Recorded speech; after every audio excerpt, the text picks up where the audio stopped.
Untap, upkeep, and welcome back to the channel if you've been here before, and if you haven't, sit back, relax, and enjoy our show for you today. So, since everybody has been enjoying the videos lately of kind of revisiting commanders of, well, what started all of it, as far as Wizards of the Coast doing precons, I decided to jump in and take another look at one of the OGs that pretty much helped launch Commander. I do want to give a shout out to everybody that has liked, shared, subscribed, and just shared and showed all the love. You all are absolutely wonderful. Thank you all so very much. And thank you to all 105 is what we're currently at subscribers. Hey, if you like the content, leave me some comments, leave me some messages, and let's kind of interact. Don't forget, there is a Discord that you can check out. So, with all that said, let's kind of dive into what we're going to do today. So, for today, we're going to look at Riku of Two Reflections. So, for 2 and then a green, a blue, and a red, or teamer, we get a 2/2 legendary human wizard. Nothing that great or that fancy, honestly. But its abilities are really, really interesting. So, whenever you cast an instant or a sorcery spell, you may pay red and blue. If you do, copy that spell, you choose to copy new targets for that copy. Whenever you cast another non-token creature, wow, time out. Whenever another non-token creature enters the battlefield under your control, you may pay green and blue, and if you do, create a token that's a copy of that creature. So you can go one of two ways with Riku. You can go very spell slinger, or you can go very creature heavy. We're kind of in the middle of that a little bit, because we're using a lot of our spells to protect the piece that we're trying to get to win the game. With that said, we do have creatures that have really good ETB abilities, or enters the battlefield abilities, so we can hopefully take better advantage of them. Well, let's kind of dive in and see what we got going on here. So first up is Acidic Slime. Has Death Touch, is 5 mana for it, and that's a lot. It does clash with our commander a little bit, but I really like him because of his ETB. When he enters, destroy target artifact, enchantment, or land. So, if we get this later in the game, we have enough mana, we can play this, copy it, and blow up a couple of things that are causing us a problem. Or maybe we can make a deal with somebody and deal with the problem over there if they don't come our way. Seems like a fair trade to me. Next up, Archmage Emeritus. I mean, this is just kind of self-explanatory. Whenever you cast or copy an instant sorcery spell, draw a card. So every time we're casting an instant or sorcery spell, and then anytime we go to copy them, we get value. Sign me up. Avenger of Zendikar, everybody knows what this does by now, but if you don't, well, you're fixing to. So when he enters, create a 0/1 plant creature token for each land we control. If this hits later in the game, and we're able to pay 2 extra mana, a blue and a green, and get a copy of this guy, things get a little hairy. So whenever a land you control enters, you may put a +1/+1 counter on each plant creature you control. So this guy gets really bonkers, really fast.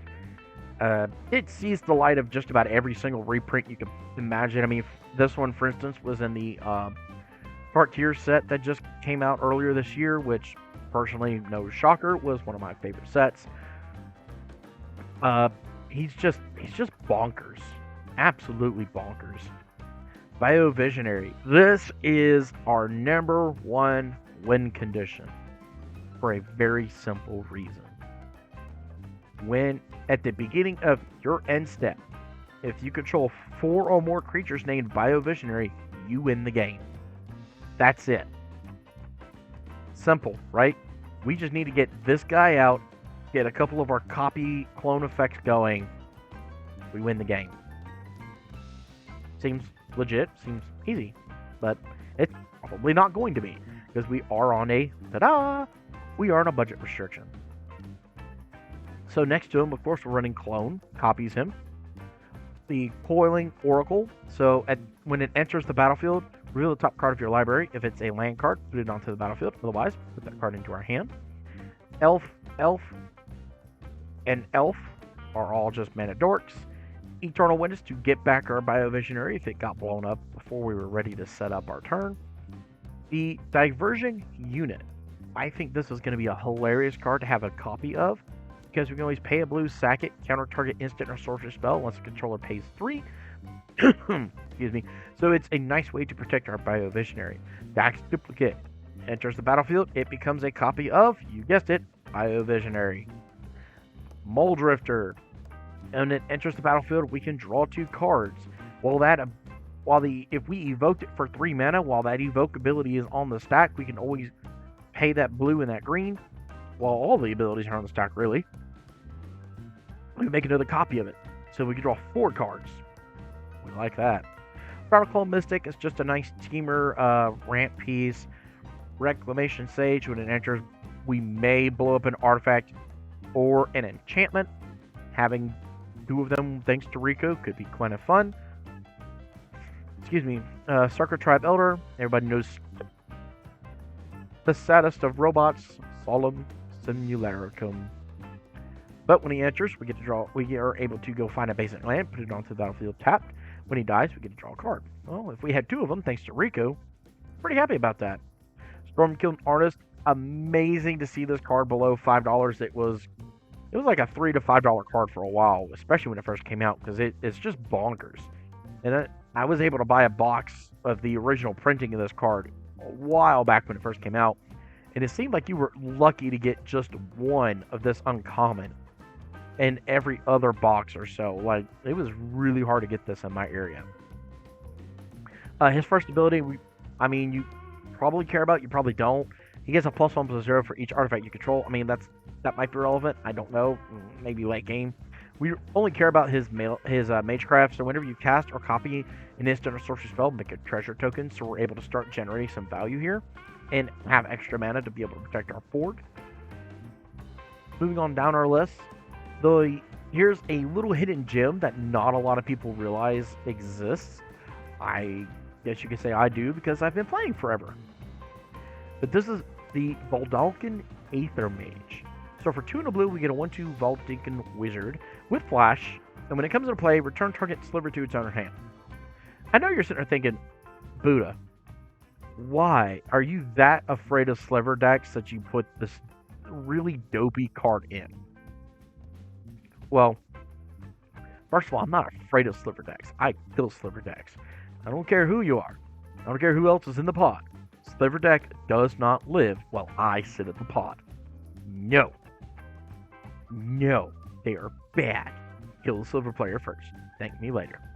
He's in here because of the wizard cycling. So for 3 mana, we can discard this card, search our library for a wizard card, reveal it, put it to our hand, and then shuffle our library.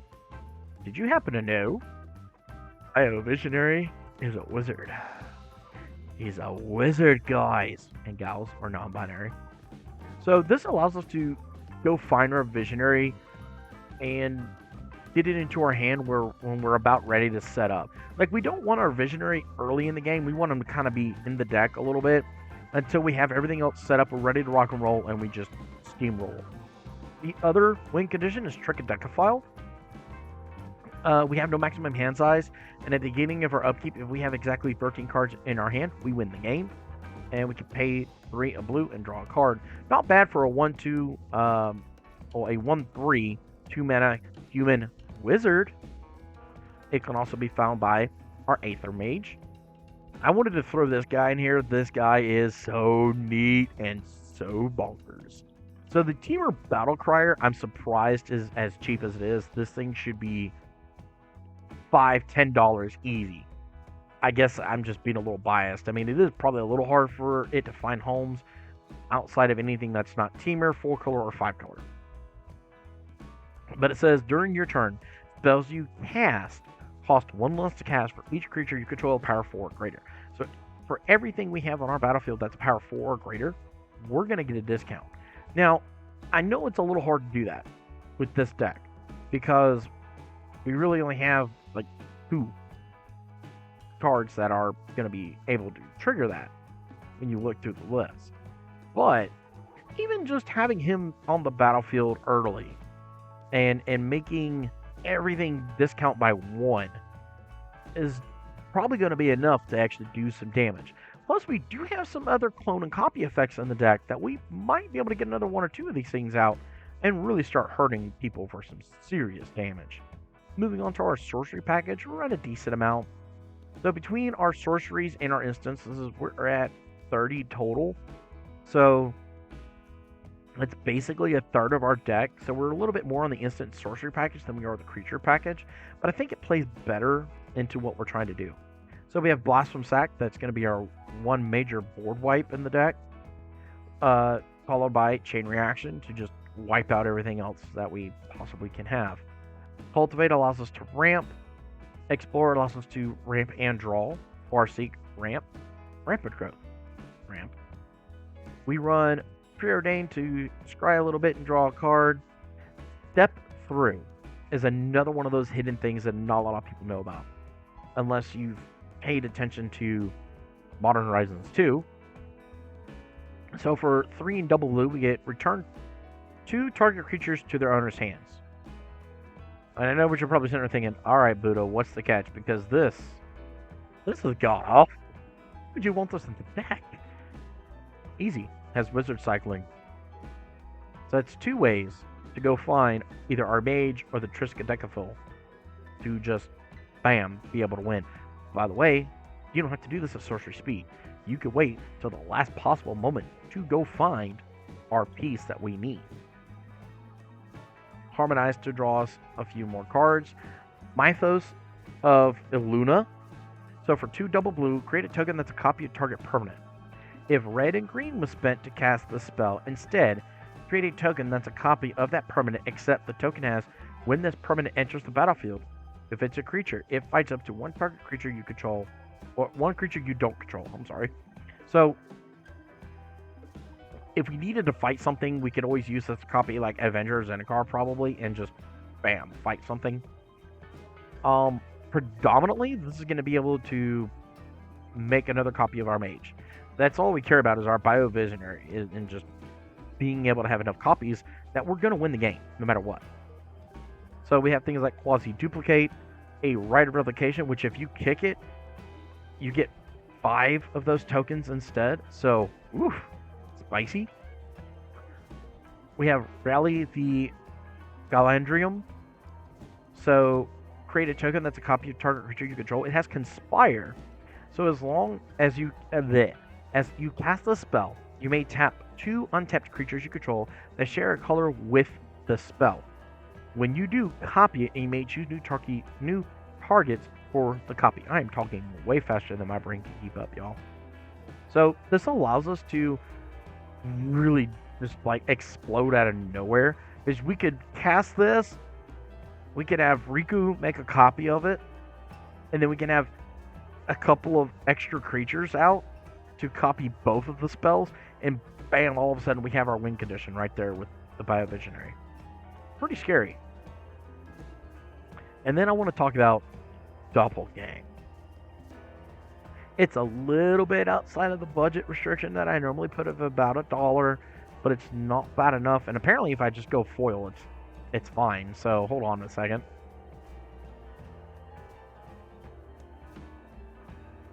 Apparently the foil is cheaper. I don't know how, but okay, we'll take it.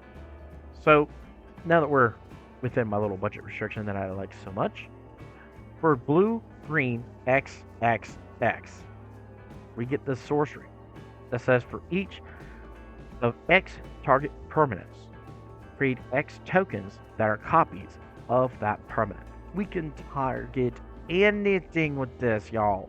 And we're in a blue, red, green deck. We're gonna have mana. We're gonna have more lands than we know what to do with at times. So this can literally just explode everything out of nowhere. I mean, we could copy Big Dumb Dragons. We could copy our Biovisionary. We can copy Soul Rings. I mean, the scariest, spookiest things on the battlefield, we can get copies of it. For how many times we pay into the egg. So this has a wonderful way to also be, I guess you can say, a secret win condition. Because if somebody's rocking, like, I don't know, 50 dragons or something stupid, we could just slam this, and now we have well over 50 dragons. Have fun. I just thought it'd be a fun card to try out in this kind of a build. So our instant package, or is where a lot more of our protection is going to be. So we have Aetherize to return all attacking creatures to their hands. Aether Spike for a counterspell. Beast Within to blow up something. Biosynthetic Burst. It's going to make something get one bigger by giving it a +1/+1 counter. It's going to gain reach, trample, indestructible until end of turn, and we can untap it. Don't care about anything on there except for indestructible. We want to protect our mage. Or our visionary. I keep calling him a mage, but it's our visionary. Chaos Warp. Get rid of problematic things. Divert Disaster. Counter a spell unless somebody pays 2. Opt. Allows us to scry and draw. Negate. Counter a non-creature spell. Harrow. Allows us to ramp a little bit. Growth Spiral. Ramp and draw. Gaia's Gift. It's going to put a 1/1 counter on target creature we control. It's going to gain reach, trample, hexproof, and indestructible until end of turn. Again, all we care about is it's not going to be able to be blown up or targeted, so that's all we really care about. This is the Final Fantasy printing of Brainstorm, which is why it's in the deck, because this version's the cheapest, and, well, we like it a little bit. It's definitely unique. Reality Shift, we can exile a creature to instant speed, so if somebody has an Abyssin, Blightsteel, anything really spooky that we're worried is going to come our way, with enough mana open, we can have at least a counterspell and a Reality Shift and just deal with the problem. Repudiate and Replicate. So this is a dual spell. You can pick one or the other when you go to cast it. So you can either A, counter target activated or triggered ability. Really handy if somebody's trying to win with that bloody Demon Fish combo, which if you don't know Demon Fish combo, you better count yourself lucky. If you seriously don't know it, leave me a comment below saying I don't know Demon Fish combo, and I will make a video with a deck that is going to exploit the Demon Fish combo. Now, this will not be a budget-friendly deck, but I will do it if you leave me a comment that says, I don't know Demon Fish. I'll teach you about Demon Fish. Personally, I despise the combo. But let's get back to Replicate. You can cast Replicate, and you can create a token that's a copy of target creature you control. So we have a lot of ways to copy our Visionary, especially since this is Commander. We can't have 4 of them in deck. However, we can have clones and other things to make sure we have extra copies of it. Stroke of Genius, instant speed, draw however many cards we can pump into X. And then finally, the Final Fantasy printing of Counterspell. So that's everything we got for our instance package. I'm pretty heavy on the counter magic just because I want to make sure we're able to protect our piece. It has to make it to our end step. It doesn't matter if we've got 50 copies of the stupid thing. It has to make it to our end step. If it does not go to our end step, we don't win. We don't get anything. We lose. Good day, sir. 5 points if you know where I get that from. Great movie, by the way. I'll give you a hint there. It's a movie. Artifact package is pretty basic, honestly. Running every signet we can with the Arcane, Simic, Visit, Rule, Bandersphere, Thelwar Stone, Prismatic Lens, Soul Ring, Boots, Thought Vessel, and a Mind Stone. Artifact package is pretty much what you would expect to see in something like this. It's nothing like grand or like explosive or anything like that. At least I don't think it is. Excuse me. The land package, I'm up a little bit high on the land package. We actually could cut a land and maybe get another piece of card draw or something in here if we really felt like it. I just wanted to make sure we have enough land to start getting our game plan up and going of being able to make copies of things, whether it be spells or permanents. Bonder's Enclave would be the card I would probably cut if I had to pick one to cut, just because it's probably not ever going to be relevant. We'll leave it in for right now, but maybe we'll take a look real quick and see if there's something we can do to get rid of this guy. But as it sits right now, we have the Enclave, Bountiful Landscape, Cinderglade, Command Tower, Dreamroot, Cascade, Evolving Wilds, Capuchin Force, Islands, the Hinterland Harbor, a bunch of firsts, Field of Ruin. If you've watched my previous videos, you understand and know why I always have at least one way to deal with non-basic lands. An Exotic Orchard, a bunch of map 10s, Path of Ancestry, probably not ever going to actually be relevant other than the fact that, like, it makes our color identity. Reliquary Tower is starting to climb up in its price a little bit. It's now $2.44. I just I just think it's too important of a card to have in this deck for me to break uh the ability to have it in here. Like it it's just so good in this deck because we're gonna have extra stuff in our hand, and I really think it's worth having it in here. Rootbound Crag, Shivan Reef, Sulphur Falls, Yavimaya Coast, Terramorphic Expansion, all three temples of X and Y. So that's pretty much the basis of the deck. Our curve is relatively low. We're pretty high in the 2 slot area. We're definitely more of a blue-green with a splash of red.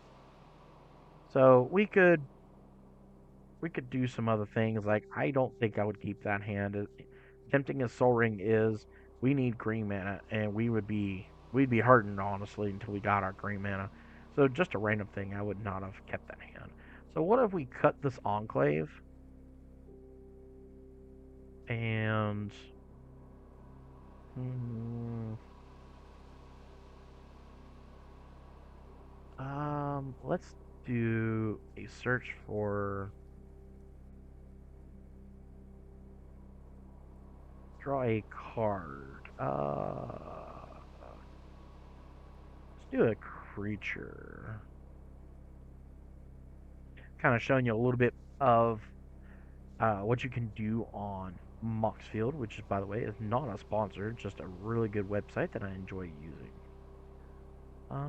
Do, do, do, do, do. Trying to look and see what do we think is going to be fun for this deck to have an extra copy or two that would be quite good, I think.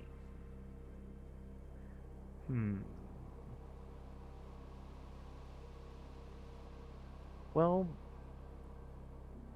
I don't even know how to say its name, but she might be interesting for the build. Um, let's see.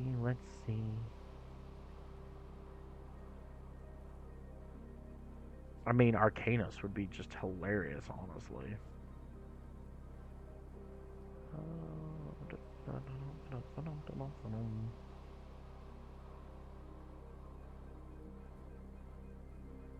Trying to get an idea. What do we want in the deck to just have some more fun? Baral. By the way, people that build Baral as a commander are just... You people need help. That is just not nice.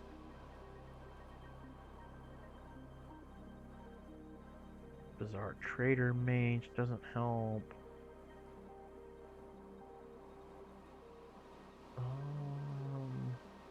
Power 4 or greater doesn't do us any good. Tap it. Lander token. So for 2 mana, he comes and makes a lander token, pay 8. Draw 2 cards and make a 2/2 colorless robot artifact creature token. Yeah, but 8 mana for that is pretty steep. Y'all, I'm not seeing a whole lot here we can do.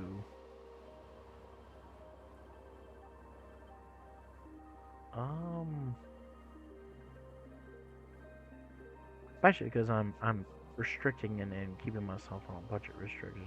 You know what? I like the Caravan Carroted. I like that actually.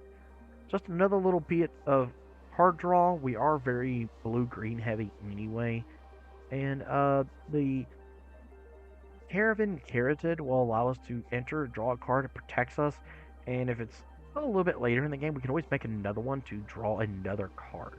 I'm not upset about that. So there we go. We've managed to cut a land, which I know everybody run in terror. Why would he do this? In order to make another piece of card draw. I really think it's going to help the deck overall. And, well, we might get a little bit of crossover. We have a few extra wizards in the deck.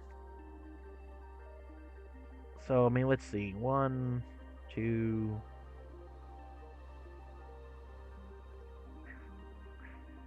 Hmm.